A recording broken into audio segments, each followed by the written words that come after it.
Hello, everybody. Welcome back to another day of our Bible reading. Today is day 238, and today we start a new book of the New Testament. Today we are starting 2 Corinthians, but before we get to there, we are going to read Job chapter 20. Pick up in our conversation here that we're having with Job. So Job chapter 20, verse 1. So Zophar's second response to Job. Then Zophar the Naamathite replied, I must reply because I am greatly disturbed. I have had to endure your insults, but now my spirit prompts me to reply. Don't you realize that from the beginning of time, ever since people were first placed on the earth, the triumph of the wicked has been short-lived, and the joy of the godless has been only temporary? Though the pride of the godless reaches to the heavens, and their heads touch the clouds, yet they will vanish forever, thrown away like their own dung. Those who knew them will ask, where are they? They will fade like a dream and not be found. They will vanish like a vision in the night. And those who once saw them will see them no more. Their families will never see them again. Their children will beg from the poor, for they must give back their stolen riches. Though they are young, their bones will lie in the dust. They enjoyed the sweet taste of the wickedness, letting it melt under their tongue. They savored it, holding it long in their mouths. But suddenly the food in their bellies turns sour, a poisonous venom in their stomach. They will vomit the wealth they swallowed, and God won't let them keep it down. They will suck the poison of cobras, the viper will kill them. They will never again enjoy streams of olive oil or rivers of milk and honey. They will give back everything that they worked for, and their wealth will bring them no joy. For they oppressed the poor and left them destitute. They foreclosed on their homes. They were always greedy and never satisfied, and nothing remains of all the things that they dreamed about. Nothing is left after they finish gorging themselves, and therefore their prosperity will not endure. In the midst of plenty they will run into trouble and be overcome by misery. And may God give them a belly full of trouble, and may God rain down his anger upon them. And when they try to escape an iron weapon, a bronze-tipped arrow will pierce them. The arrow is pulled from their back, and the arrowhead glistens with blood. The terrors of death are upon them. Their treasures will be thrown into the deepest darkness, and a wildfire will devour their goods, consuming all that they have left. The heavens will reveal their guilt, and the earth will testify against them. God's anger will ascend on them in torrents, and this is the reward that God gives the wicked. It is the inheritance decreed by God. Job's seventh speech, a response to Zophar, chapter 21. And then Job spoke again. Listen closely to what I am saying. That's one consolation you can give me. Bear with me and let me speak. After I have spoken, you may resume mocking me. My complaint is with God, not with people. I have good reason to be so impatient. Look at me and be stunned. Put your hand over your mouth in shock. When I think about what I am saying, I shudder. My body trembles. Why do the wicked prosper, growing old and powerful? They live to see their children grow up and settle down, and they enjoy their grandchildren. Their homes are safe from every fear, and God does not punish them. Their bulls never fail to breed, and their cows bear calves and never miscarry. They let their children frisk about like lambs, and their little ones skip and dance. They sing with tambourine and harp, and they celebrate to the sound of the flute. They spend their days in prosperity and then go down to the grave in peace. And yet they say to God, go away, we want no part of you and your ways. Who is the Almighty, and why should we obey him? What good will it do us to pray? They think their prosperity is of their own doing, but I will have nothing to do with that kind of thinking. Yet the light of the wicked never seems to be extinguished. Do they ever have trouble? Does God distribute sorrows to them in anger? Are they driven before the wind like straw? Are they carried away by the storm like chaff? Not at all. Well, you say at least God will punish their children, but I say he should punish the ones who sin, so that they understand his judgment. Let them see their destruction with their own eyes. Let them drink deeply in the anger of the Almighty, for they will not care what happens to their family after they are dead. But who can teach a lesson to God, since he judges even the most powerful? One person dies in prosperity, completely comfortable and secure, the picture of good health, vigorous and fit. Another person dies in bitter poverty, never having tasted the good life. But both are buried in the same dust, and both eaten by the same maggots. Look, I know what you're thinking. I know the schemes you plot against me. You will tell me of rich and wicked people whose houses have vanished because of their sins. But ask those who have been around, and they will tell you the truth. Evil people are spared in times of calamity and are allowed to escape disaster. No one criticizes them openly or pays them back for what they have done. When they are carried to the grave, an honor guard keeps watch at their tomb. A great funeral procession goes to their cemetery, and many pay their respects as the body is laid to rest and the earth gives sweet repose. How can your empty cliches comfort me? All your explanations are lies. Chapter 22. Eliphaz's third response to Job. Then Eliphaz the Temanite replied, "Can a person do anything to help God? Can even a wise person be helpful to him? Is it any advantage to the Almighty if you are righteous? Would it be any gain to him if you were perfect? Is it because you're so pious that he accuses you and brings judgment against you? No, it's because of your wickedness. There's no limit to your sins. For example, you must have lent money to your friend and demanded clothing as a security. Yes, you stripped him to the bone. You must have refused water for the thirsty and food for the hungry. You probably think the land belongs to the powerful and only the privileged have a right to it. You must have sent widows away empty-handed and crushed the hopes of orphans. That is why you are surrounded by traps and tremble from sudden fears. That is why you cannot see in the darkness and waves of water cover you. God is so great, higher than the heavens, higher than the farthest stars. But you reply, that's why God can't see what I'm doing? How can he judge through the thick darkness? For thick clouds swirl about him, and he cannot see us. He is way up there, walking on the vault of heaven. Will you continue on the old paths where evil people have walked? They were snatched away in the prime of life, the foundation of their lives washed away. For they said to God, leave us alone. What can the Almighty do to us? Yet he is the one who filled their homes with good things. So I will have nothing to do with that kind of thinking. The righteous will be happy to see the wicked destroy, and the innocent will laugh in contempt. They will say, see how our enemies have been destroyed, the last of them have been consumed in the fire. Submit to God and you will have peace. Then things will go well for you. Listen to his instructions and store them in your heart. And if you return to the Almighty, you will be restored. So clean up your life. If you give up your lust for money and throw your precious gold into the river, the Almighty himself will be your treasure. He will be your precious silver. Then you will take delight in the Almighty and look up to God. You will pray to him and he will hear you, and you will fulfill your vows to him.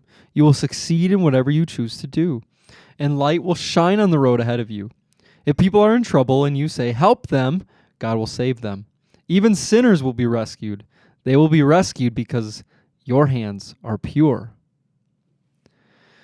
All right, that's where we'll pause today in Job as we kind of go back and forth. I think it's easy to understand Job's place, right? I don't know, maybe not all of us, but I know I have been there where, I've been struggling or something like that, and it's so easy to look and be like, look at that person, they're living such a life of sin, but yet they have so much money and they have, so much happiness and whatever. And you judge maybe by what's going on the outside, and that's kind of what Job sounds like. He kind of sounds like, he is just envying the world, and he's looking at these wicked people around him, and he's seeing that they have wealth, and he's seeing, that the people who came and stole from him and, and destroyed his fields and destroyed his harvest and destroyed his family, all of these things, he's looking at them and you feel the envy and you feel the pain in his words. And his friends are pretty much just saying, hey, if you repent, everything will get better. And Job is like, I have nothing to repent of. And it's a long back and forth. All right, so then we start a new book, as I said earlier, 2 Corinthians today. That's an exciting journey here. So 2 Corinthians chapter 1. So greetings from Paul. This letter is from Paul, chosen by the will of God to be an apostle of Christ Jesus, and from our brother Timothy. I am writing to God's church in Corinth and to all his holy people throughout Greece. May God our Father and the Lord Jesus Christ give you grace and peace. God offers comfort to all. All praise to God the Father of our Lord Jesus Christ. God is our merciful Father and the source of all comfort. He comforts us in all of our troubles so that we can comfort others. And when they are troubled, we will be able to give them some of the same comfort God has given to us. For the more we suffer for Christ, the more God will shower us with his comfort through Christ. Even when we are weighed down with troubles, it is for your comfort and salvation. For when we ourselves are comforted, we will certainly comfort you. Then you can patiently endure the same things that we suffer. We are confident that as you share in our sufferings, you will also share in the comfort God gives us. We think you ought to know, dear brothers and sisters, about the trouble that we went through in the province of Asia. We were crushed and overwhelmed beyond our ability to endure, and we thought we would never live through it. In fact, we expected to die. But as a result, we stopped relying on ourselves and learned to rely on God, who raises the dead. And he did rescue us from mortal danger, and he will rescue us again. We have placed our confidence in him, and he will continue to rescue us. And you are helping us by praying for us. Then many people will give thanks because God has graciously answered so many prayers for our safety. This passage right here, I just want to stop and just kind of encourage you all to maybe whether you pause this right now or after we finish, take a moment and pray that passage over the Christians in Afghanistan right now. What is going on is the Taliban has retaken control of the country, and they are going to and have been and will continue to murder Christians and to murder women and to abuse and to rape and just to do wicked things. And anybody who thinks remotely positively about the West, or anybody who thinks remotely about Jesus in any sort of a way, if they find them and if they know that, they will kill them and murder them and torture them. And but then you look at verse 8, it says, "We think you ought to know, dear brothers and sisters, about the trouble that we went through in the province of Asia. We were crushed and overwhelmed beyond our ability to endure, and we thought that we would never live through it. In fact, we expected to die, but as a result, we stopped relying on ourselves and learned to rely only on God, who raises the dead. And he did rescue us from mortal danger, and he will rescue us again. And we have placed our confidence in him, and he will continue to rescue us. And you are helping us by praying for us. Then many people will give thanks because God has graciously answered so many prayers for our safety." We need to be praying that over the missionaries and over the people of Afghanistan. All right, so then we're going to jump over to Psalm chapter 40. We're looking at verses 11 through 17 today, so the second half of Psalm chapter 40.